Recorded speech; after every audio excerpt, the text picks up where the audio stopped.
bringing you conservative conversations, commentary and content. And now you can access these important discussions in the format that you prefer.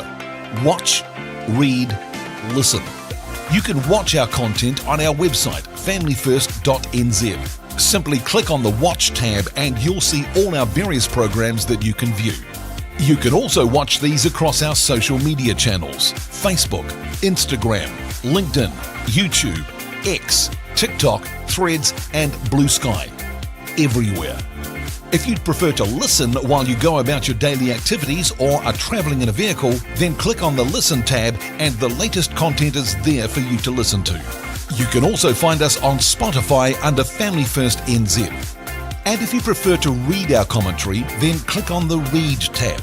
We're increasing the frequency of our written commentary, focusing on the latest research and analysing the current news events which are relevant to families and society. We provide the insight and context which you won't get from the mainstream media. We're also now adding the full scripts of Family Matters and McBlog under the video link in our website, and also written summaries on our live stream shows so that you can read and digest the material at your own pace. Consume our conservative conversations in the way that best suits you. Watch, read, listen. Go to familyfirst.nz and join the conversation.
Hello everyone, good morning to you all. Welcome to Solid Ground. We're now in autumn here in New Zealand. Where is the year going, honestly? Good morning, lovely to have you all along to this live show. Regulars will know this little banter I have at the start, which of course is to welcome you all here. Thank you for the comments which are already rolling in. But to let people know that as a live show, your thoughts, your comments, your questions come here live to me in the studio. If you're commenting on Family First Facebook page or YouTube channel, if you're on the likes of Instagram or X or my Facebook page or LinkedIn, I'll see your comments later because I always go back and read them. But if you'd like your comments to come live to me here in the show, do so. And in fact, an encouragement to everyone at the moment is coming through, and I'll put them up in a moment. Obviously, people are lovely, saying good morning, telling me where they are and how things are.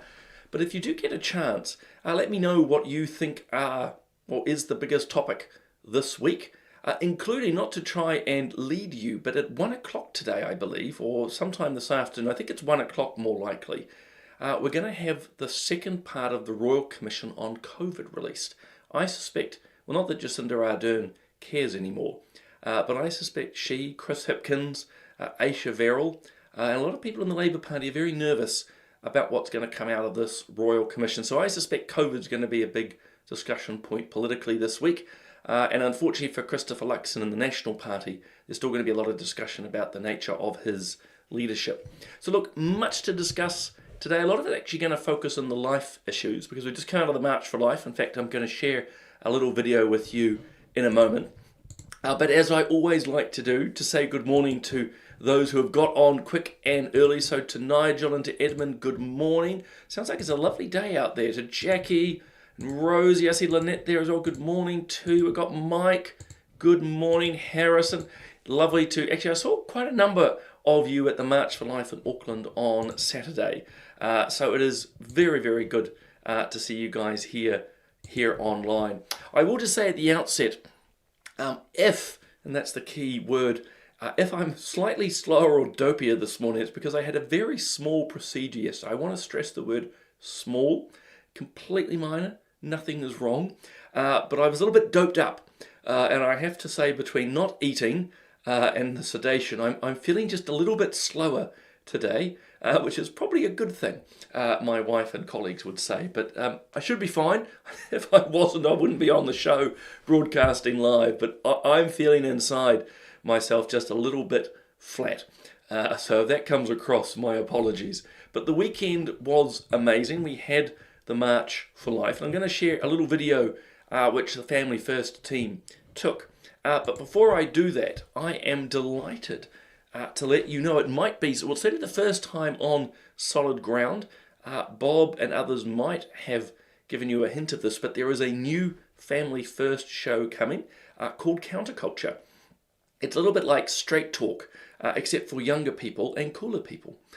So, as in for the hosts, all of you who watch are fantastic. But Counterculture, we don't have a set date yet, but it's only days or a week or so away. So look, long and short, keep an eye out. It's going to be hosted primarily by our own Samuel Bilton. If you're not checking out his show Built on Truth yet, please do. But Counterculture's very exciting, and there are pictures, as I say, a much younger, cooler crowd of hosts. So they're going to be discussing the contemporary topics, particularly of interest to youth.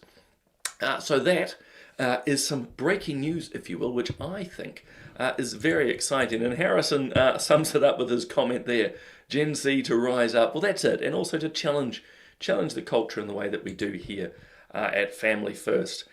I see lots of comments coming through around topics of the day which are on your mind. So what I'm going to do is, as I said, because I just want to highlight what was a fantastic... I've got to say hello to this fella, to Dennis, who... I know Dennis from a long way back. Good morning, Dennis. I also have just switched from my, if you will, I was going to say my political page, my Facebook page, my professional one, to my personal. And I see there's lots of posts that I need to respond to from your good self. And look, what a time, Dennis, to be in Wellington. Guys, I'm going to play a little video from March for Life, then I'll turn back to some of your comments on what you're seeing as the political issues of the day. So hit me up with those. I've got no shortage of commentary, actually, again, mainly around life issues today and more if I get time. So anyway, now I've lost the video after all. I told you I was going to be a bit dopey today. So I'm going to share this video from March for Life in Auckland on Saturday. It was a fantastic time.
So it was a fantastic day. Got a delightful sunburn, but probably for a good cause. For a good cause. So a big thanks to everyone who turned out. We filled Queen Street. As I say, it was a glorious day, a beautiful message being shared. We had some amazing, I think they were Tongan, happy to be corrected on that, but some amazing young Tongans who were singing. They took some, if you will, contemporary music, changed the lyrics. It was just a magical day, actually, and so important, as I said in my brief contribution, for us to stand and witness for the importance of life. Even when the culture seems to push against that or ignore us, it's still important to put our witness on record. So thank you so much for being there, and to everyone, and looking forward to next year. We want more. We always want more.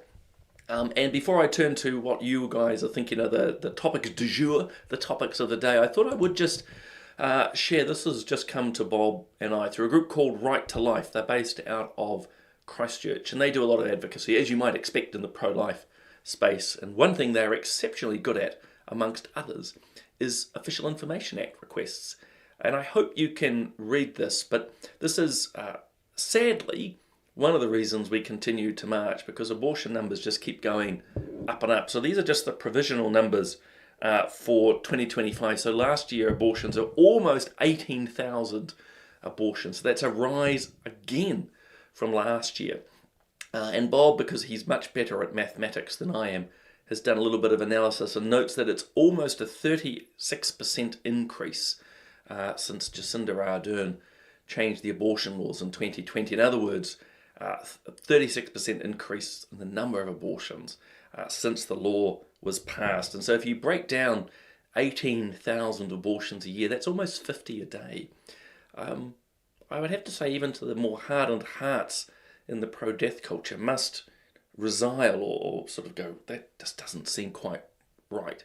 You know, a lot of people would argue abortions are meant to be rare, safe and rare is one of the arguments. Well, at 50 a day, I don't think we're in that space. We're also seeing, it's not in this graph, but there's been a 60% increase in late-term abortions, which we told, of course, would never happen. In fact, we were lied to. Well, we weren't lied to, but most of us, myself included, knew what the truth was. But the change in the laws that Jacinda put through was always going to lead to an increase in late-term abortions. So absolutely tragic. That's the context for why we march. I don't have the date for next year, but do join us. The more the better. I think it's important to pound the pavement and have our testimony there. So look, I'm seeing lots of comments coming through. I see Sue's just commenting on the March for Life. It was lovely, and again, just such a very good feeling.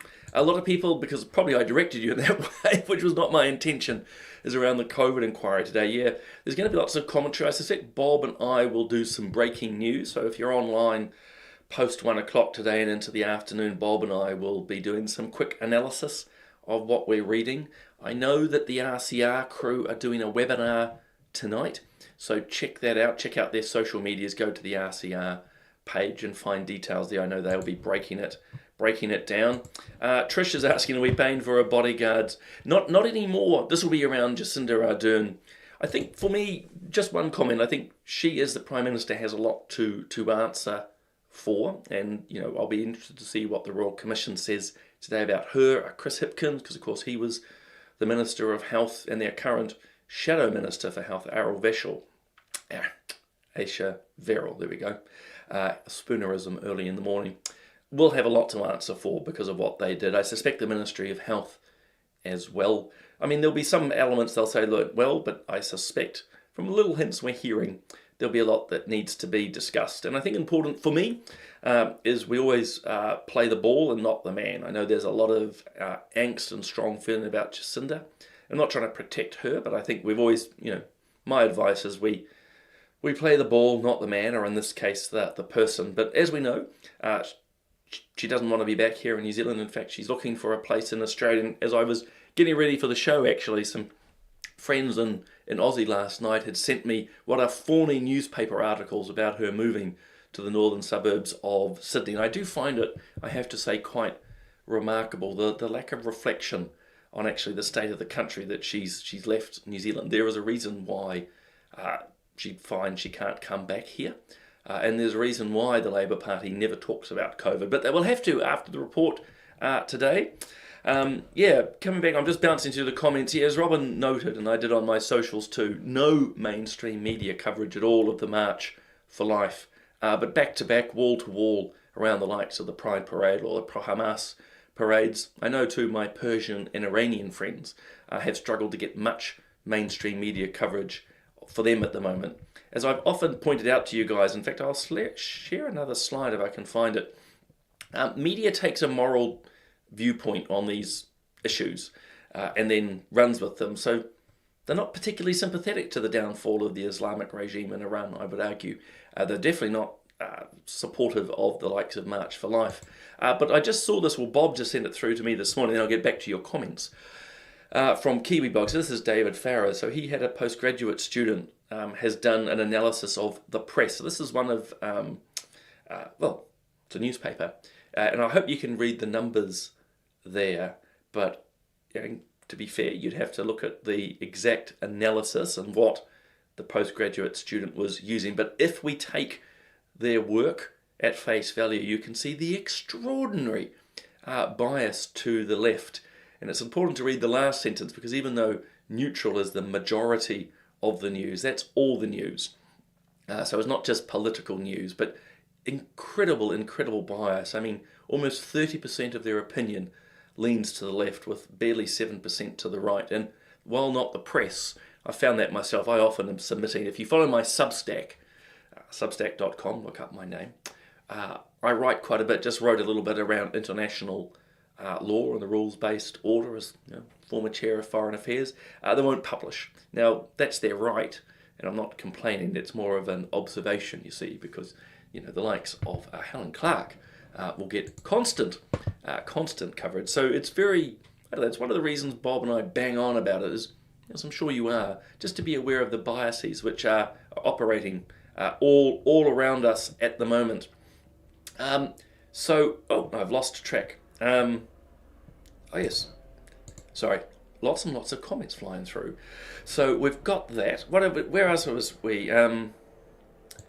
So this is Dennis commenting on his travelling to Wellington yesterday. So a lot of the ministers go down to Wellington on a Monday as compared to the MPs who go on a Tuesday. So ministers have a cabinet meeting. So Dennis is commenting here about the ministers he saw in the media pack.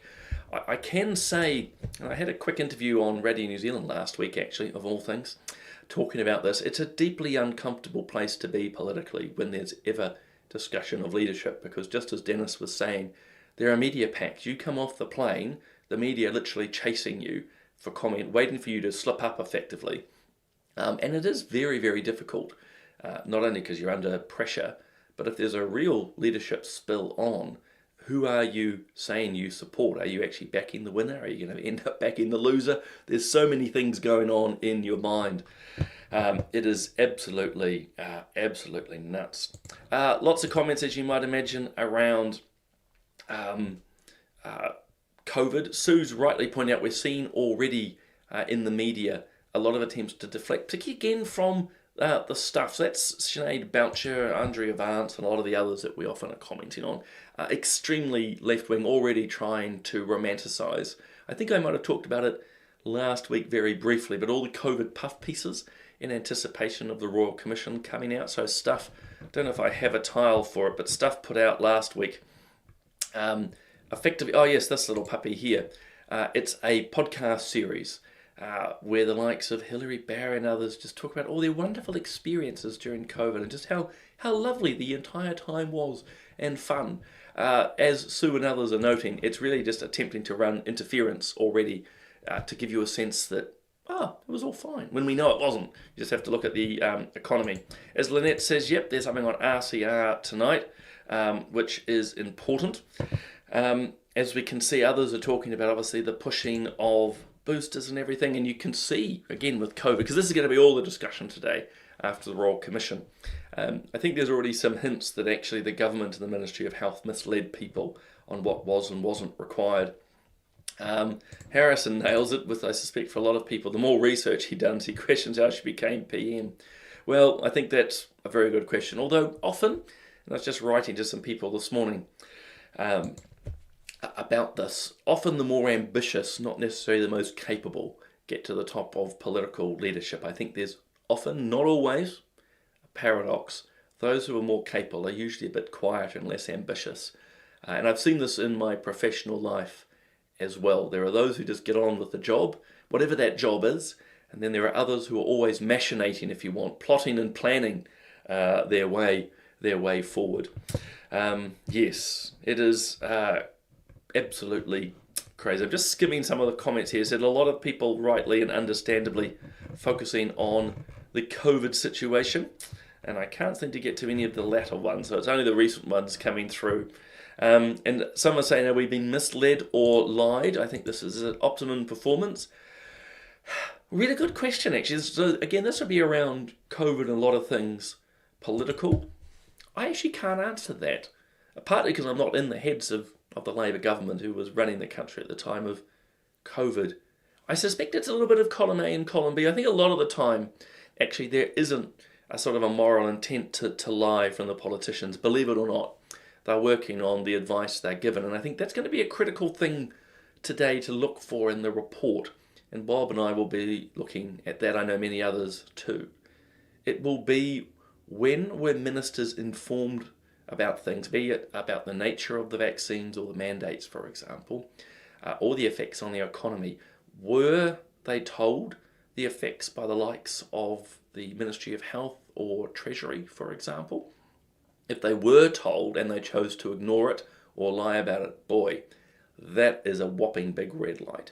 There'll be times too, if advice wasn't given on topic A, B or C, that the ministers asked for it. So I'm not trying to protect them in any way. I just know after my 12 years in Parliament, with everything going on, even as serious as COVID, there are times when ministers aren't properly informed. There are times when ministers should be smarter and asked to be informed. And there are certainly times, guys, regardless of political colour and stripe, where ministers will choose to ignore bits of information. So we're going to have to delve into that quite a bit and understand a lot more of what isn't and isn't, or is and is not going on. So I think around the vaccines will be fascinating. I'm no expert in this area, but it's been very clear, has it not, since those heady days have been forced and questions being raised, that actually a lot of those questions that were deemed conspiracy at the time are now coming true. I mean, gosh, you would have seen the Paddy Gower interview last week where he's apologising. I've forgotten the New Zealand golfer's last name, but he's talking about his health issues since he had the vaccine dose. So there's a whole lot of questions there. It'll be interesting to see what the report says. So you join Bob and I from probably about 1:30, I'm guessing. Bob and I read fairly quickly. We'll talk about that. Hey, look, I'm, as always, conscious of time, and I have jumped through far too many things already. I do want to quickly touch on what's been happening here in New Zealand. I will get back to some life issues on Thursday, but last week the Select Committee looking at the under-16 social media ban published its report. Bob and I touched on this at Political Playback.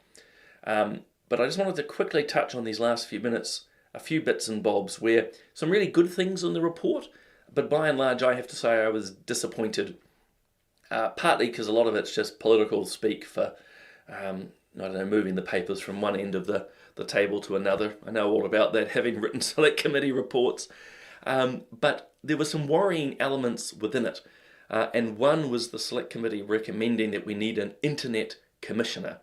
In Australia they call the role the E-Safety Commissioner, which is another quasi-judicial body, like the Human Rights Commission, a busybody who runs around policing, in this case, or would be policing our internet usage, what we say, what we think, what we publish.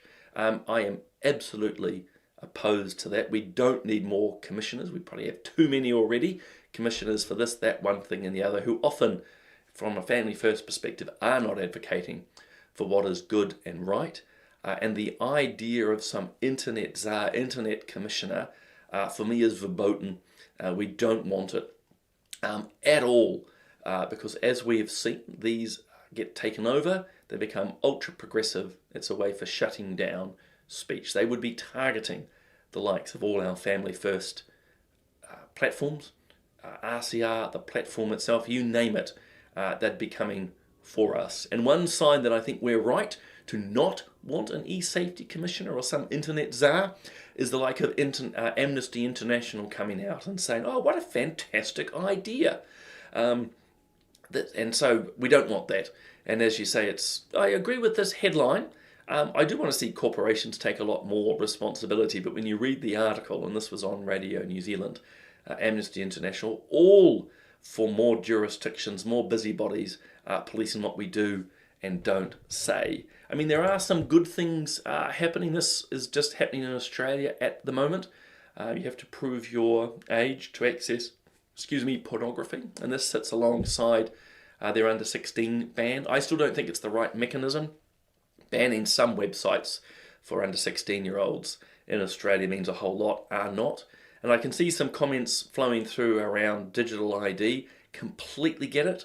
I am not a fan of digital ID, but if people have been following me for a while, or some of my podcasts where I've been interviewing different people, I'm strongly convinced that we can do age estimation and or age verification without needing digital ID. And long and short, go and check out the podcasts, the Family Matters podcast with the likes of Melissa McKay or Ian Corby, where I talk about this. I firmly believe, well, not firmly believe, I think I strongly believe, happy to discuss more, that we can actually age estimate someone. In other words, we can go, look, Simon is clearly in his 50s versus someone who's 12. We can do that without actually identifying much more about the person at all. But I will just finish by playing this very short video of Christopher Luxon, because he says some good things around the under 16s, but he says something I think which is critically wrong. But I'll just play the video and then I'll comment. Social media thing, the report came back from the Select Committee last week. When are you going to move on it? Are you going to do it? And when? We're going to introduce legislation before the end of the year, before the term expires. And the reason's pretty simple on this one is parents want us to take control. It's a bit like the mobile phone ban. You know, the parents, the principals, the kids were out of control on it. They wanted a bad guy. That was the government. And it's the same thing here. And I think there's very good support across from parents, and I think there'll be good support across the Parliament ultimately as well for it. So on the positive side, it's great to know that there's some legislation coming to the Parliament. It won't pass. It won't pass before the Parliament ends. We only have a few months left with the election in, is it October? God, you'd think I'd remember, wouldn't you? Whenever the election is, the Parliament will end a good few months prior to that. So there won't be enough space, if you will, or room to pass the law. But it's clear the government's going to table some legislation. The under 16 ban, the ban on cell phones in schools was very popular. So I imagine the current government to get more involved. I'll just pause because I can see from my end that the system froze up briefly. I could see that. Thank you to Sue. Hopefully I am back. It would have frozen up just at the end of the video. I could see it from my technical side, so I should be back now. Now, I was just saying with that video of Chris Luxon speaking, great that the government's going to introduce legislation around under 16-year-olds. Hopefully I'm back now. 2, it's really important for us to see what they're suggesting. Are they going to follow the Australian model, or will they probably listen? Well, they probably won't, being politicians, but they really should follow what the Americans like in Utah, Idaho, Florida, and what Family First is advocating for, which is to target the app stores. But the third thing I just wanted to push back on is Chris Luxon there says, well, the parents want the government to get more involved and take control. No, we don't, actually. My message to the Prime Minister and the government is we don't want more government control. Thanks very much. Keep out of the internet. We don't need a backdoor to hate speech laws and over-regulation of what we say and think. What we want is big tech to be held to account, to be asked to be responsible, and we want parents to be given the tools that they need. And so, we here at Family First will definitely call out any legislation which is a governmental overreach. We don't need it. And to end on a little bit of humour, because Dennis and I both are podcasters. He does Leading the Change podcast, which is fantastic. Check it out. Look up his name. But he's joking here to be the podcaster commissioner. He'd be actually very good at it, wouldn't you, Dennis? So Dennis is coaches and mentors people in leadership and does a great podcast. But no, tongue in cheek, we don't need a podcast commissioner, because I suspect Dennis's first act would be to have a crack at mine or family firsts. Guys, I better wrap it up there. We're heading very fast to 8 o'clock. Sorry about the glitch there at the end. I suspect my Starlink just decided it was time to transfer over. Look, I look forward to joining you again on Thursday, so I'm just looking for another screen. A reminder about this exciting, if you will, breaking news, that this new show, a younger generation coming to speak on counterculture. Bob and I and the crew will let you know the exact day that that's dropping. And as I say, do keep an ear out. Today, Bob and I will be coming live once this COVID report has landed, and we will, well, give you a little bit of a heads up of what's happening. As I say, the RCR crew are on tonight as well. There'll be no shortage of commentary. But guys, in the meantime, have a wonderful Tuesday. I look forward to joining you all on Thursday morning.